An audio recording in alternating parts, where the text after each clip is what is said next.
And all of this brings us to our next guest, Steve Schmidt, a Republican strategist who had a big hand in the John McCain effort last time around. And, Steve, it's something you said tonight that really caught our eye. We've had some dust up lately with Rush Limbaugh. We had some tweets tonight by Donald Trump. By nature, they tend to be polemicists. I think that's a polite, accurate word. They tend to still get MSM attention and attention on the left and right. And your advice to those, especially in your party, is shut this down.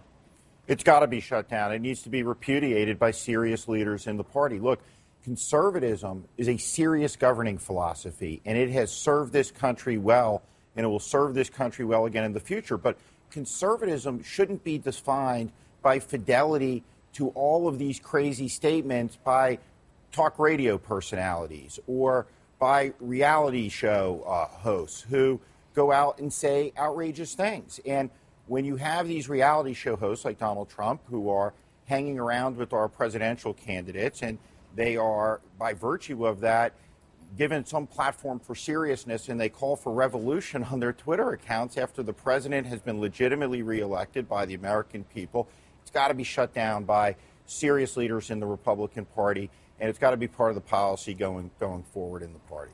Steve, well, these days, part of your role in life is with us in our building and our network at MSNBC.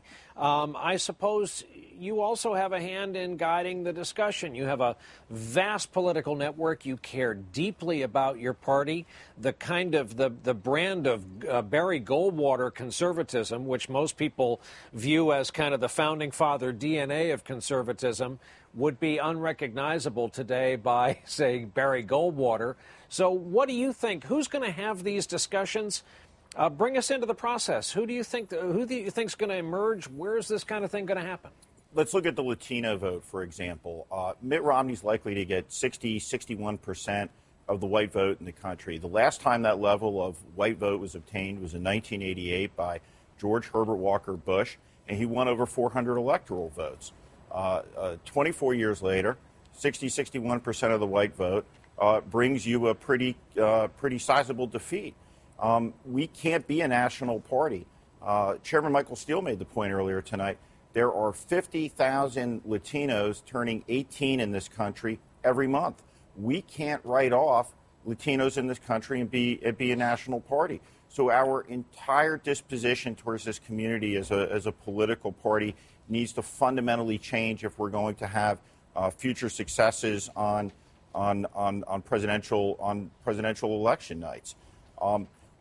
We're going to need to repair the damage that has been done over the course of the last couple of years with women voters all over the country. So our coalition is shrinking. The demographics of the country are changing, and the Republican Party needs to be a modern party that is in touch with the changing demographics of the country in order to succeed. And, Steve, maybe because I'm weather obsessed, maybe because we really are seeing the first winds kick up what we know is going to be another nor'easter. I've got so many friends with no homes. We got a guy standing in this studio right now who is unable to live in his home, forced out by floodwaters.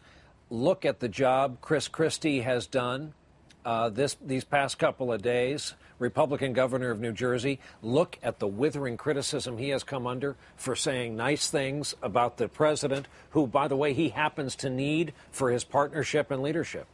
Chris Christie is a fierce partisan. He's given some of the toughest speeches over the course of his campaign, criticizing Barack Obama, but he's also an exceptional leader. He's someone who understands the difference between campaigning and governing, and he understands that he took an oath of office to the people of New Jersey. And you saw him do what he needed to do for his state in a moment of crisis. He had the President of the United States with him.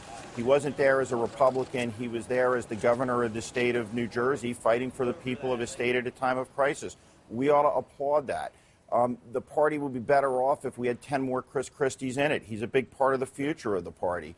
And the notion that Chris Christie is going to be scapegoated by some on the right for this election isn't just wrong, it's outrageous, and it's a huge mistake because he's one of the most popular people we have in the party, and he's an important part of the future of the party. David Gregory, you've been listening to all this. You concur? I happen to know you concur because you've been talking about it for a couple of days. Right, and I think it goes to the point of, understanding that good governance is good politics, because that's what we expect out of our leaders is to actually govern.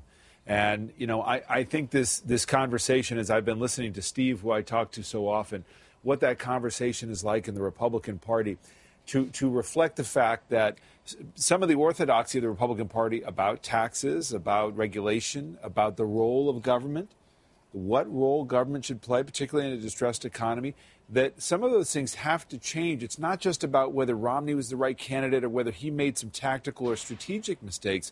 It's about what the party believes, how it positions itself to an increasingly minority community that's our country right now.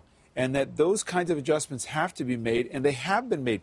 George W. Bush made those adjustments with regard to immigration reform and education. Jeb Bush made them. Marco Rubio. So there's a lot of people who are in a position to speak more to those communities, but they have to kind of work through some of this orthodoxy. Jeb Bush, by the way, a leader in the education movement, period. Not Republican, not Democrat. He's just made it part of his life's work. Steve Schmidt, our thanks for joining us tonight. I know you have to go back over and appear on MSNBC. Very thoughtful, meaningful comments. We thought it was really important to talk to you tonight at the end of this evening. Thank you. Thank you, Brian.